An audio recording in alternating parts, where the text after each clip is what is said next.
what's the best alternative, Gaby? If you guys were suffering from sanctions, and directly the people were suffering from those sanctions for decades, and opening up the doors didn't make things better either. So it seems like you're damned if you do, damned if you don't. So is there a middle ground here?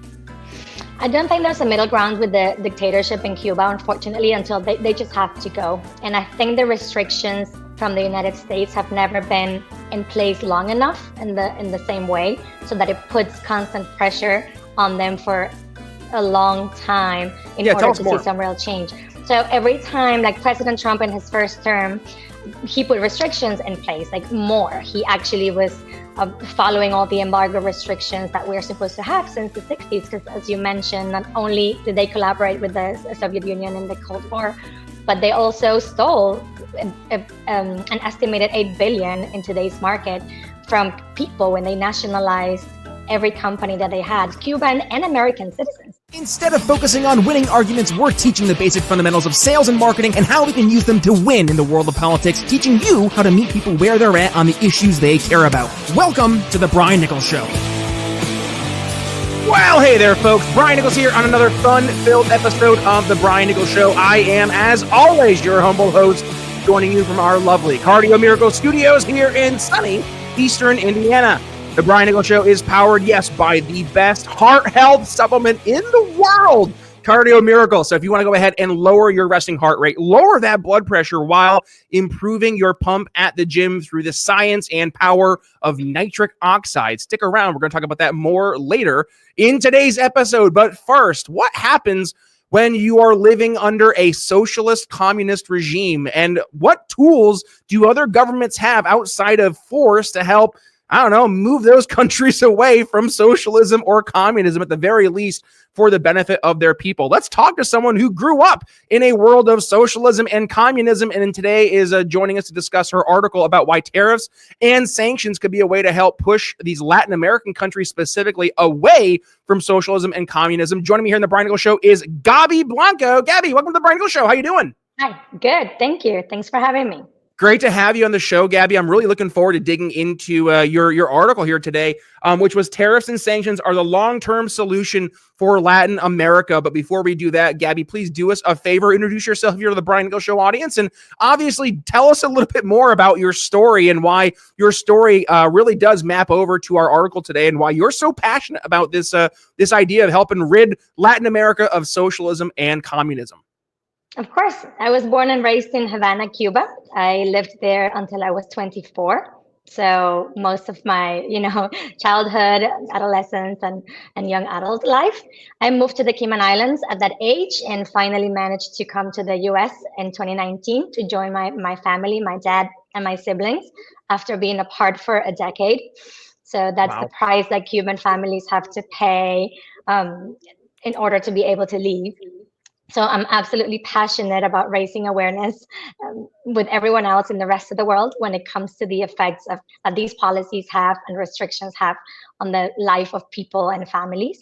So now that I'm here in Austin, Texas, beautiful city, I've been blessed to work with the Dissident Project. It's a nonprofit organization that puts people like me that fled totalitarian regimes in touch with student audiences to just tell them what it's like to grow up in a country with, socialist and communist policies and what that looks like.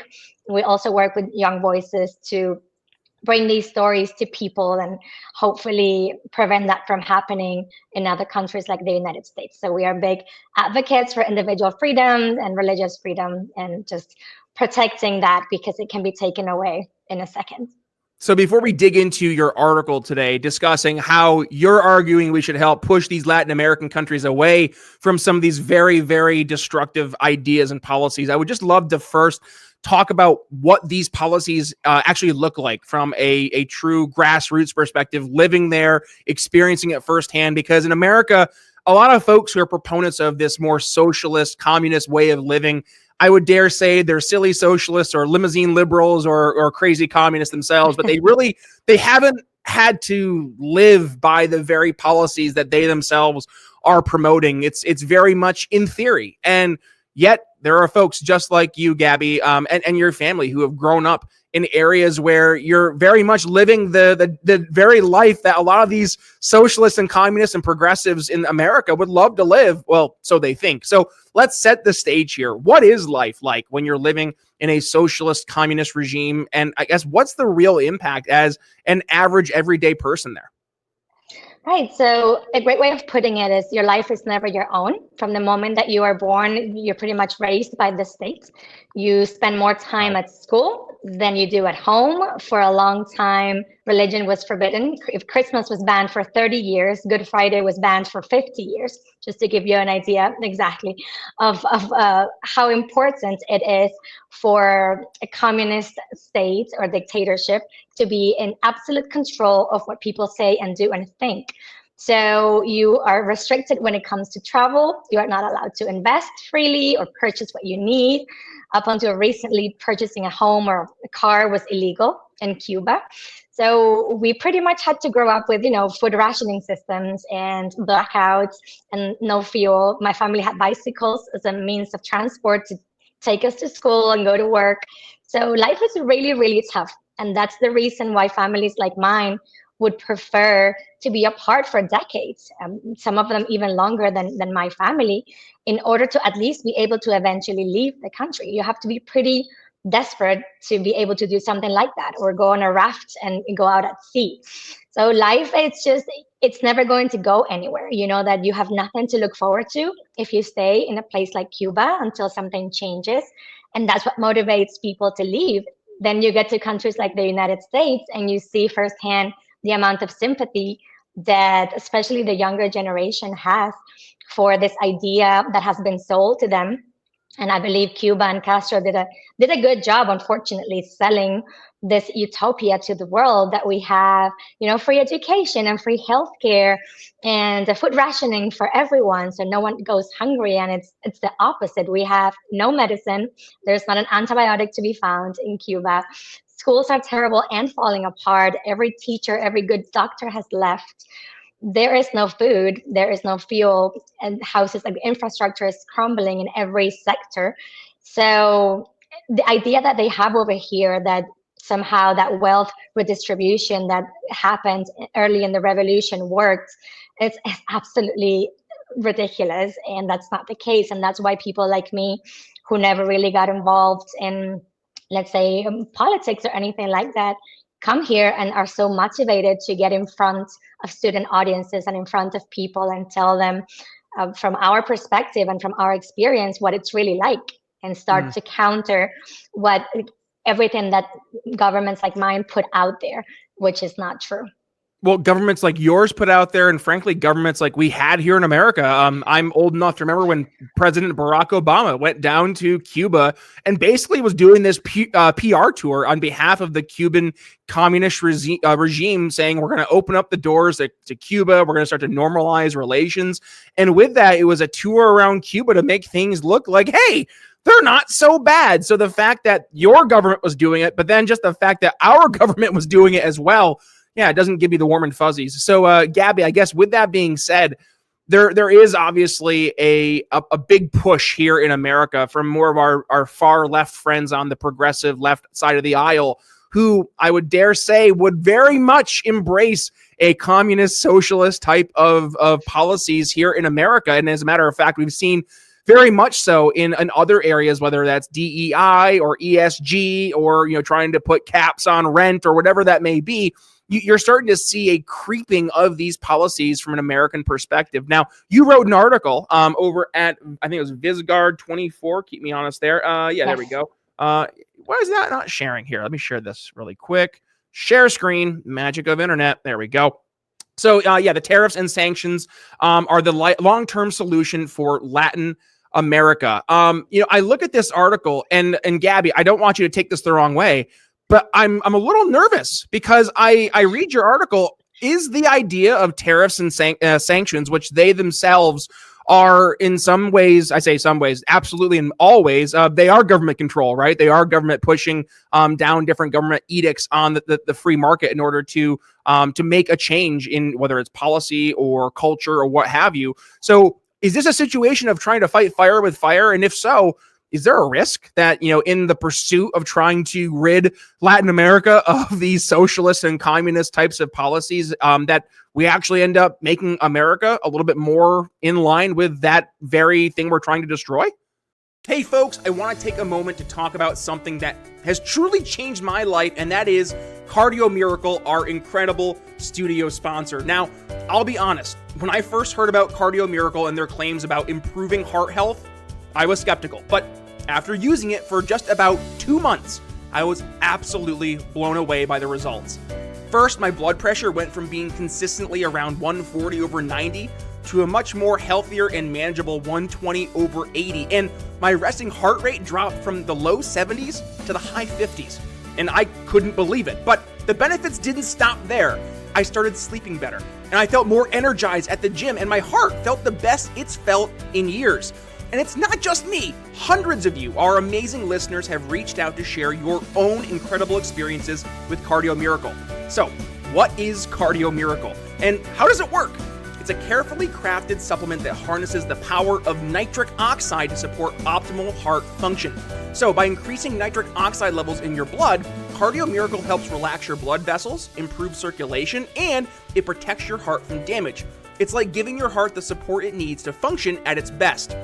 And here's the best part. We've got an exclusive offer just for you, our loyal listeners here at the Brian Nichols Show. When you head over to cardiomiracle.com and use code TBNS at checkout, you'll get an extra 15% discount on your order. Plus, with their 100% money-back guarantee, you've got nothing to lose and everything to gain.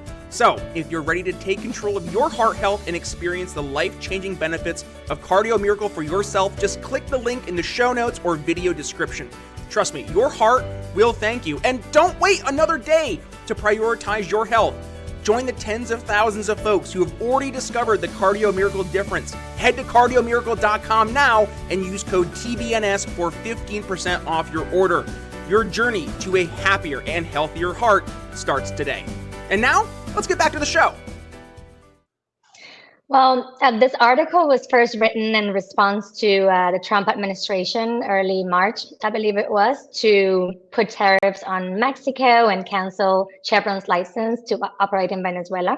So I'm one to obviously always try to stay away from government control whenever possible, because I know what that looks like and what the end game can be. However, we are seeing the results of letting these policies go unchecked in the continent and continuing to let these dangerous alliances that have been going on for decades against the United States, openly against the United States and their interests. And we're now seeing what that looks like with the rising crime rates and migration crisis and everything happening at the border and more drugs coming in. So unfortunately, yes, free trade is wonderful as long as we can have it. However, there is a dangerous and even bigger threat to strengthening your opponents and financing the very countries that are working against you. Countries like Cuba, Venezuela have openly financed, intelligence work here in the United States against U.S. interests. They have financed guerrillas all over Latin America to spread anti-U.S. sentiment and anti-capitalist sentiment.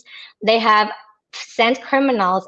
Cuba has done this for decades. They have emptied prisons and sent criminals over here. And every time there was a government like Obama and a president that was more lenient, they would just take that opportunity to create these big migration waves and continue sending people to put pressure on the U.S. healthcare system and the U.S. social services and the U.S. border. Venezuela is not short behind. We've already seen now and getting confirmation on how they are also sending criminal and gang members over here sponsored by the government. So free trade is an amazing tool as long as you can have it. However, economic freedom is more than the ability of a country, like I explained in the article, to just trade freely. It needs to be a two-way street. And you sadly cannot continue sponsoring the work that is being done against you, because the United States has let that go unchecked for so long. And now you're seeing an increase of all of these issues. And it's time to target those. It's time to target the root cause, which is governments that refuse to cooperate with the United States, and are actively working against the United States while also needing the benefit of free trade with the US. And sadly, you cannot have both ways. As a Cuban, you were talking about Obama. We saw exactly what happened. A lot of Cubans were really hopeful when that visit happened, hoping that that was finally a time for both of our countries to get close and relations to get better. What ended up happening is restrictions were lifted in several ways. The Cuban government pocketed all that money. They strengthened their military. What happened in the few years after Obama visited, we had almost twice as many political prisoners. Repression got a lot worse. Wow. Any exchange, cultural exchange that was meant to happen, or a free travel, it was really one-sided. So Cubans saw none of that benefit. It was really more for US tourists.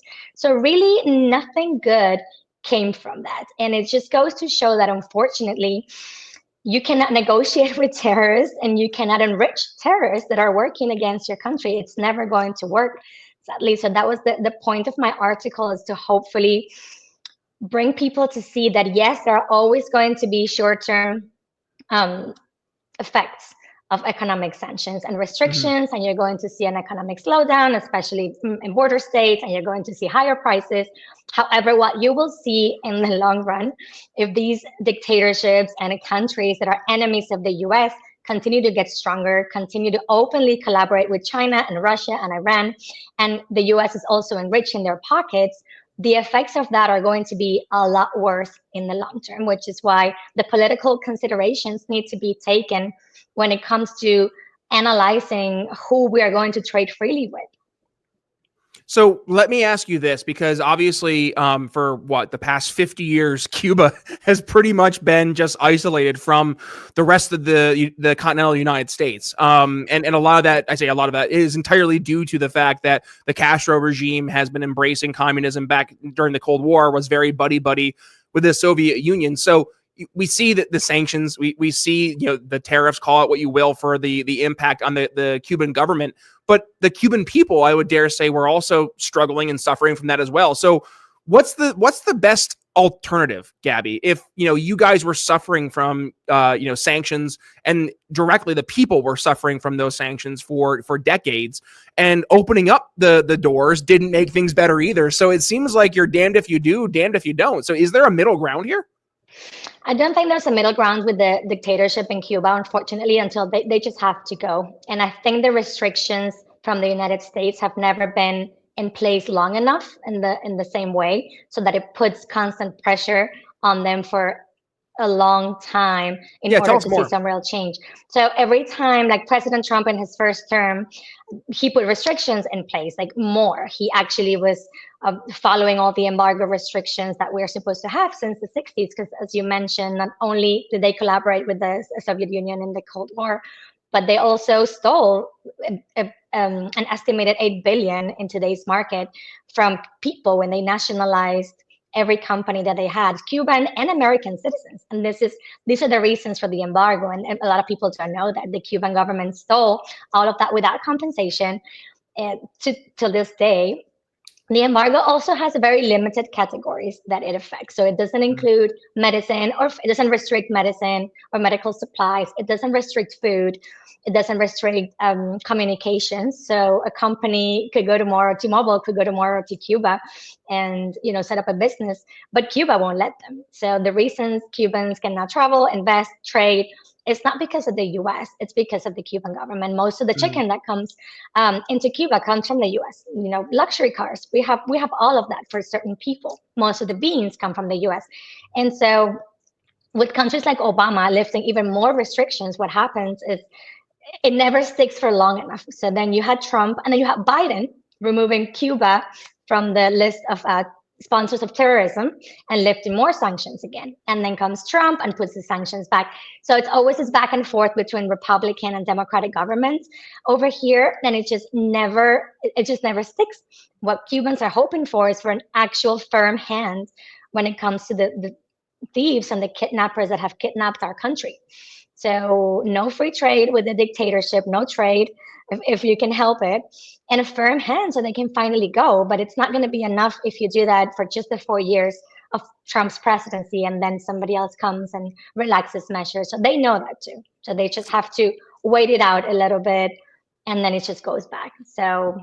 Well, and let's talk about that, Gaby, because and listen, this might be my pessimism. I don't know, but my gut's telling me that that's not going to change too often, because we see this in America. It very much is, either every 4, 8, or 12 years, you see some swing from the left to the right, from the right to the left, back and forth it goes. So my gut's telling me that this is going to be a constant that you're going to have to, and the Cuban people are going to have to grapple with, that America, unfortunately, we're not going to be able to be this steadfast, well, from a policy standpoint, this steadfast ally in terms of helping get rid of the communist regime. And then maybe this is my American revolutionary blood still in my system here, but like, at what point do the Cuban folks have to say, hey, nobody's coming to save us, right? America, they can't help us. We want them to help us, but they really can't unless it's boots on the ground.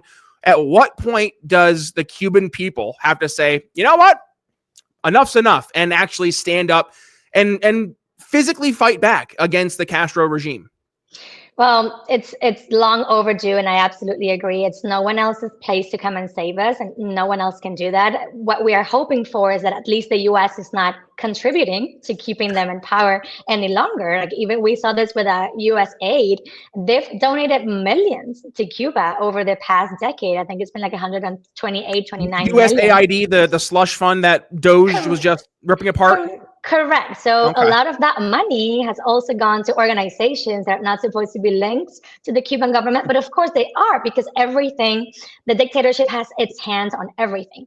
So what we're hoping to do with the trade restrictions and the embargo measures and the no more donations and financing is that at least the U.S. stops financing or assisting in keeping them in power any longer, while also simultaneously doing the work over here to educate people, because this should not be a partisan issue. Unfortunately, it is. Unfortunately, the American left today sympathizes with, and I haven't been here for long enough, but it looks like they have been kidnapped by complete communists and people with the same interests and the same Marxist ideology that took over my country.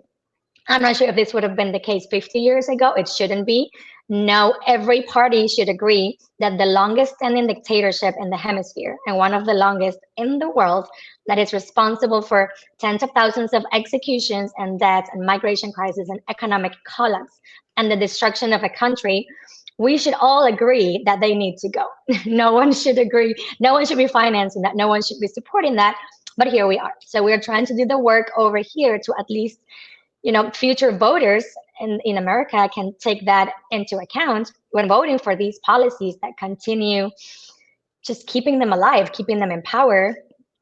And that's what we do what we can. But I agree, the United States is not going to be able to do what Cubans need to do themselves.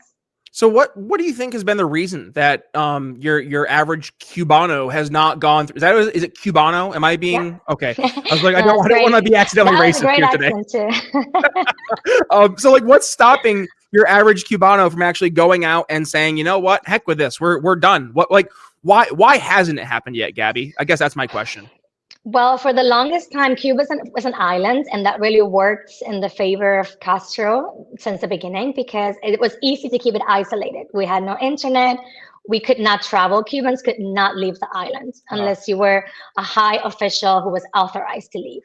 So for the longest time, they did sell to Cubans that it was a great place to live, and people were just not fighting it. Now, today, what's happened is we have no way of fighting. Unfortunately, Cubans have no guns. And that's one of the first things Castro did in the beginning. We had a big wave of protests in 2021 on July 11th, which was a historic event because we didn't have anything similar for almost since the beginning of revolution, like the revolution. Tens of thousands of Cubans took to the streets to demand freedom. And they had 6 months to defend themselves. So when the government comes out, they shoot a few people. Right now we have like over 1,300 political prisoners and more each day. Wow. So it's very hard to defend yourself or overthrow a government if you have nothing to defend yourself with. And Cuba doesn't even have any borders. So it's not like anyone can assist. You can't smuggle things, and it's not that easy. So that's why in this particular case, economic pressure is such an important thing, and we are not just requesting that from the US, but from the rest of the world. Like Cuba, a lot of even Cuban allies have started to realize that Cuba just defaults on its debts and never pays anything back, and it's just a terrible country to invest in or trade with. But up until now, they've been getting support from the European Union, and they've been getting support from all these countries.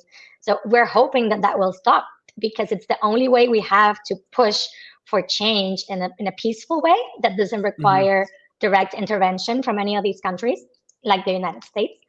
So that's step one. Step one is just cutting that lifeline off. And just step two, slowly Cubans are going to have to get bolder and somehow go for it. But without guns, it's a very scary thing. But yeah. Well, and I guess, as we go towards the tail end of the episode today, like, this is one thing. It is so hard for your average American to really empathize, not from that they don't want to, but because the context is so different from being an American citizen versus being a Cuban citizen, and seeing what the average day in the life looks like. Like if you grow up in one type of a world, that's just what right? Whenever an American goes to Europe or to the Middle East and they're like, whoa, this is how other people live, or they go to Japan or China and they're like, whoa, they're doing this out here. It's so eye-opening, because we are only limited to the confines of where you grew up, or your state you grew up in, or the country you live in this case, America. And I don't even know the number. I'm curious to know it. It's probably in the high 60, probably 70%, if not more, of Americans who've never left the continental United States. They live entirely from the moment they are born to the moment they die in the good old US of A. And a lot of those folks, I would dare say, don't venture outside of their states or their cities. I remember I lived in Philadelphia for just shy of a decade, and I was taking an Uber one time, and we were driving from North Philadelphia down to South Philadelphia. And as we were getting down towards South Philadelphia, the Uber driver says, this is the furthest I've actually ever been in Philly. And I go, in Philly, huh? Yeah, that's pretty cool. And he goes, yeah, we don't really get to venture out too much from North Philly. And I was like, oh, well, you ever go on vacation anywhere? Like, no. And I was like, wait, so you've never left here? Like, you've never gone north to the Scranton area? You've never crossed the bridge over to Jersey? You've never ventured over to Delaware down I-95? Nope. This is where I've been my entire life. This guy's in his 40s, right? So for someone to spend 40 years literally in one city and never to see anything else, I get it. Like, I understand why that becomes the status quo. That becomes your norm. And it is so hard to try and get somebody to see something for the first time when they're not even willing to take a step, I guess.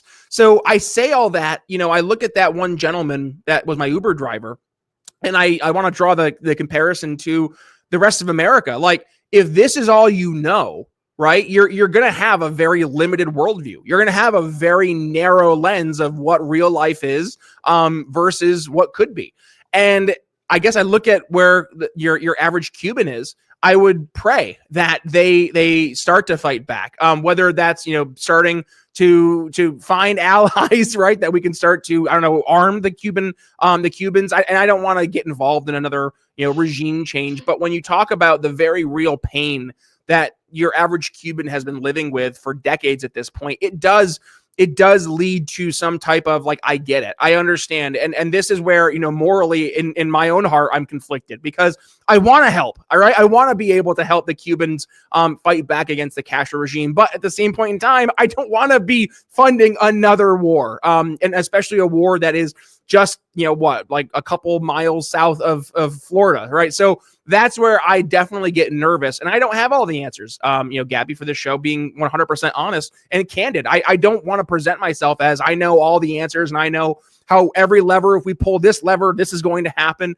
But we have to have the conversation. So your article, going back, to what we're talking about today, at the end of the day, you're arguing that tariffs and sanctions are the long-term solution for Latin America. So Gaby, I'm going to give you the final word today. Make the argument for us, like, package it. Let this one be the viral article or the viral clip from the show, right? Like, Why should America and why should the rest of the world support sanctions and tariffs against the Cuban regime, and specifically beyond that, the Latin American countries who embrace socialism and communism? The floor is yours. Yeah, no one is trying to finance another war. I 100% agree. What we're hoping to do is get the world to realize that economic sanctions are one of the very few ways that countries have, and even the citizens of those countries like myself have, to push for change in a way that is not invasive, in a way that is not violent, and in a way that is hopefully permanent. I'm hoping that people will see that, yes, the short-term effects will be there, but the long-term effects will be so much greater for all of us, including American citizens, if these policies and these governments continue to be left unchecked. They have done enough damage to their own citizens, to the rest of the countries. Every single person that leaves is trying to come to the United States. Everyone has left is coming to the United States. So this is the first country that is going to feel, and has been feeling, the effects of these failed policies in other countries. And that's not going to change anytime soon. So it's time to stop funding the enemies of the United States. It's time to stop funding the people that are trying to destroy your own country. And there's nothing wrong with doing that. It's important to get in front of people, and I agree, people have a very limited worldview. If you haven't seen, I always encourage whoever can travel, if you think a country is doing better, if you think any of these policies has worked in any way, if you have an opportunity to save a little money, travel to Venezuela. It's harder to travel to Cuba, but you can go to Colombia, you can go to Mexico, you can go to Venezuela, you can go to Nicaragua, see what that looks like. Stay for a week, talk to people, and you will see. And it's important for Cubans. We haven't done that in a long time, and we're hoping that that's starting to change. Get in front of people, have the patience. Not everyone understands the situation. Not everyone understands that it is a good thing sometimes to restrict trade and restrict economic interactions with countries like these. It's not because we want our people to suffer, because if we didn't care, we would not be spending time doing this, right? So that's my hope, that people see the importance of that, and that we have the patience to continue educating Americans on why it's important to vote against these policies that continue providing a pipeline for these corrupt governments and dictators to stay in power. And at the end of the day, American children are the ones that are going to pay the price as well. So, you know, Gaby, I made my slogan for the show back in 2018, educate, enlighten, and inform. I think this is one of those episodes that a lot of folks are going to walk away eyes wide open, because no, we don't want Cuba just to be known for the sandwiches, the cigars, and the communism, right? We want the Cuban folks to be known as the freedom fighters. So, definitely, folks, like just get aware. And if you can, get involved, right? Reach out to Gaby. We'll include all the links here in the show notes. But with that being said, Gaby, I've really appreciated your perspective here on today's show. Now, with that being said, call to actions. Where can folks go ahead, support you, follow you if they want to continue the conversation? Hit us with it. Yes, you can find me on Instagram and X _ Gaby Blanco. And more importantly, you can find the Dissident Project as well under the same name. You can find our website, dissidentproject.org. You can find all of the dissidents that we have. We'll send one of your pick to school with no cost to you, just for us to get in front of students and tell them about our experiences and answer all of their questions, and hopefully change a heart or two. Just plant those seeds for those future voters and the people of the future. So that's where you can find us. Good stuff, Gaby. I've really appreciated you joining us here on the show. And folks, if you got some value from today's episode, or if you know some folks who need to hear today's episode, do me a favor, please go ahead and give today's episode a share. When you do, please tag Gaby as well as yours truly. You can find me over on X, Instagram, and Facebook at B Nichols Liberty. As for the show, you can find it on all your favorite podcasting platforms: Apple Podcasts, Spotify, YouTube Music, wherever it is you consume your podcasts. Or if you like to watch your favorite podcasts on the video versions, head over to YouTube, Rumble, X, and Facebook, where we upload the entire shows in its entirety over there. But also, we do live stream the show on Mondays, Thursdays, and Fridays over on Facebook, on Rumble, and on X. We changed the schedule a little bit, Gaby. It was Monday, Wednesday, Friday, but recently I joined the Lions of Liberty Network. So if I am now part of, the entire team there of Brian McWilliams, John Odermatt, and also newly additioned Lou Perez, who is bringing some laughs to the Lions of Liberty Network. So my shows will be airing on Thursday evenings over on the Lions of Liberty feed. And then we do a one show every other week called Politics, like, the ticks, the bugs, the bloodsuckers. Yeah, we do a show like that where we will have a roundtable talk about some of the news of the week. So go over to the Lions of Liberty page, hit that subscribe button, and of course, make sure you check out both the Brian Nichols Show and Lions of Liberty RSS feeds, so you're not missing a single time we have a brand new show hitting the feeds. With that being said, Gaby, any final words for the audience as we wrap things up today? No, thank you for having me, and just stay vigilant, protect your individual freedoms, and just fight socialism in any shape or form. Here. Fight, fight, fight. I'm channeling my inner Trump. With that being said, Brian Nichols signing off here on the Brian Nichols Show for Gaby Blanco. We'll see you next time. Thank you. Thanks for listening to the Brian Nichols Show. Find more episodes at briannicholsshow.com.